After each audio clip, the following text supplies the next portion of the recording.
The man of knowledge is neither happy nor miserable, neither detached nor attached, neither liberated nor seeking liberation.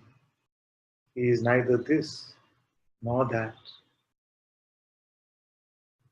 All of us now have the ears to hear this, because with worldly ears, this doesn't make any sense. Exactly what we were speaking about some time ago, actually. We're saying neither this nor that. Empty of position. Is it possible?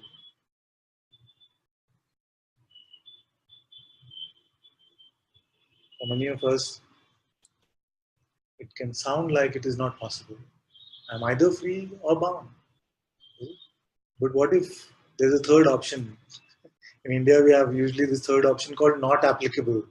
I wonder if it is there everywhere in the world. Not applicable. Why is it not applicable? Why is it not applicable? Because you are not that which could be bound. You see? So if you're not that which could be bound, how will you be free?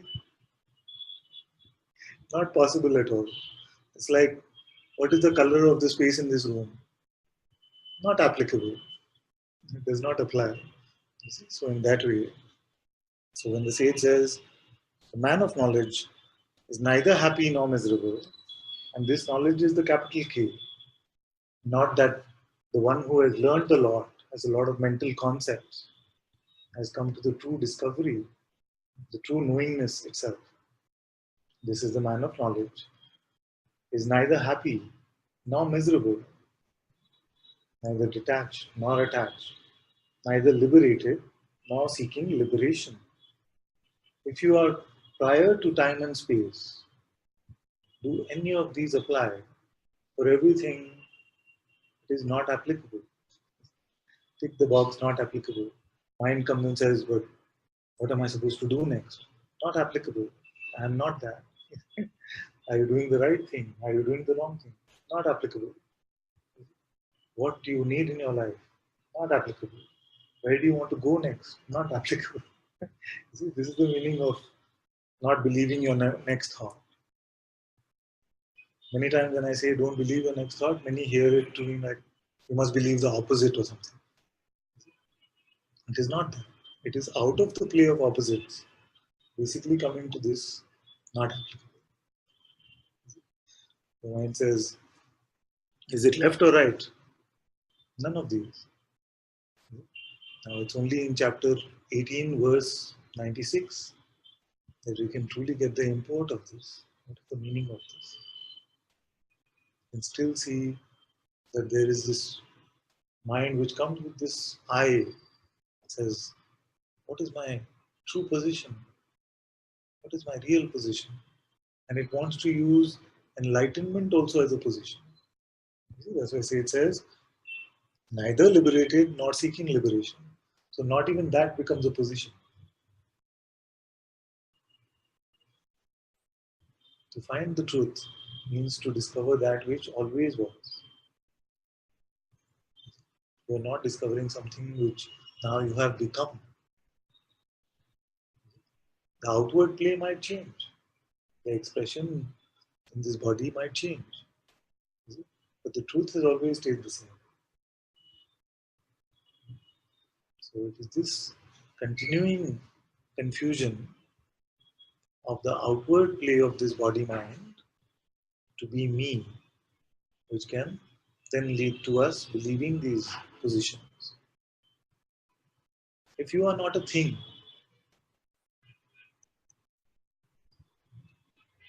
if you are not a thing at all, so this simple seeing that I am not an object and all positions belong to only objects.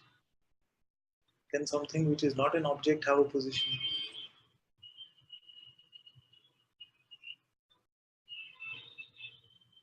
And that which has no attributes, can you say something about it? Only like this. Only in the negative in this way. It is not that, it is not that. Neti Neti does not have attributes, does not have qualities. What does it have? At best, you can say awareness, witnessing, which it itself is doesn't have. It is not something it has. So from there, the sage is speaking. Even while distracted, the blessed one is still in meditation. He does not meditate. In ignorance, he remains clear. Though learned, he knows nothing. Now, each of these aspects we've looked at quite a few times. So we'll go forward to 98. The liberated one who abides unconditionally in self, who is free of the concept of action and duty, who is always and everywhere the same, is desireless. He does not worry about what he did or did not do. So this, as I say, the three Ds: desire, doership, duality. These are the legs of this ego. So as you see that you are not the doer, no desire actually is true about you because you are not a thing, you are not an object. And no separation has ever happened. You will find that the play of the outer world can continue. All the attributes which the sage has mentioned might continue to be seen in the life of the sage. But if you were to ask them, what is your truth? They say, I'm not doing anything. All is happening through the will of consciousness.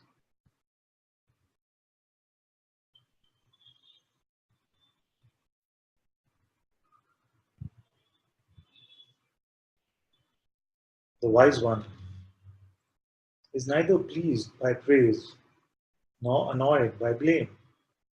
He neither rejoices in life nor fears death. Again, we've discussed this. Don't get confused about not rejoicing. It's not that the external celebration cannot happen. Joy can come, laughter can come. In fact, it will become very natural for it to come. But he is not identified as the rejoicer. He is not identified as the experiencer. All of this is the movement of the waves on the surface of the ocean. But the sage knows that his depth is much more than the surface. His reality remains untouched, whatever the movement of the ocean might be.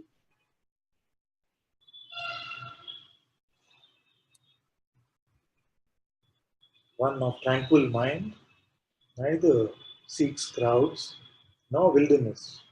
He is the same wherever he goes. So, like you said, no need to renounce the world and go and live in a cave in the wilderness. And there is no need to become very focused on getting a lot of crowds and masses or meeting a lot of people, changing the world, these kind of ideas. So, from this simple seeing, I am the self, it is seen that everything that plays as this body mind is the will of consciousness. So, if it has to happen, it will happen. If it is not happening, it is not happening.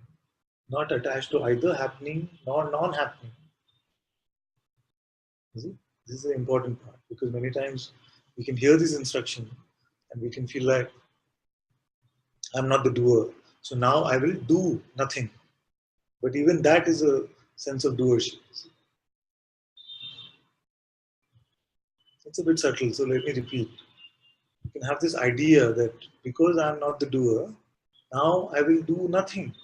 But even that is a doing. The idea of doership, of doing nothing, As long as you believe yourself to be the limited entity made up of the body-mind,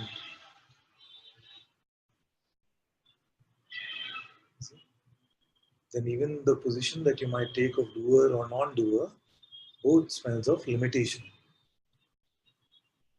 It is only in your recognition as your true self. You see that it is what? It is not applicable. Doership. You are not the doer because it is not applicable. So if the multiple choice comes, which one are you? Option A, doer. Option B, non-doer. Option C, not applicable. It is not applicable because you are not that which would have been either the doer or the non-doer. This, if you keep in your heart, if you contemplate a little bit about this, it will clear so much subtle misunderstanding that can come in Advaita. Because there are many who can take the non-doership position also as a limited entity. They can take the non-desire or pure mind position also as a limited entity. Why are you empty of desire? Because desire and desirelessness both are not applicable. So when you hear that you have no desire, then the mind will come and say, but, oh, this means I must be free of my desire. No, see that what you are, and you are beyond any phenomenal attributes. So what could you want which is phenomenal? Only in the idea of your limitation can you truly want something. Therefore, in desire, doership, and duality is hidden this ego, this limited identity, and also in their opposites. So it is not that you have to take their opposite position, it is to be empty of all position.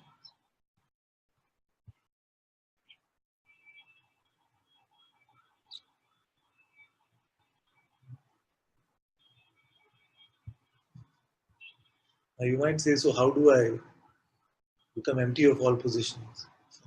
The instruction, like Guruji might say, the instruction sounds a bit like when I say, be natural. You're then doing the being natural, you're trying to be natural. How do I let me put my shoulders down? That's also doing. How to be empty of all positions? See what you are. What are you in this very moment? And you will find that you are the witness of all phenomenal movement. And that itself is beyond anything that you have conceived yourself to be in the past. And then when the thought comes, tells you, oh, this is your position, or this is what uh, my offer of a new position for you is, you know, it's the same wrong idea. It's selling to the limited idea of yourself. That is why we keep emphasizing this self-recognition, which is ever available. It is not difficult. But you cannot hold on to a limited position about yourself and hold on to the self.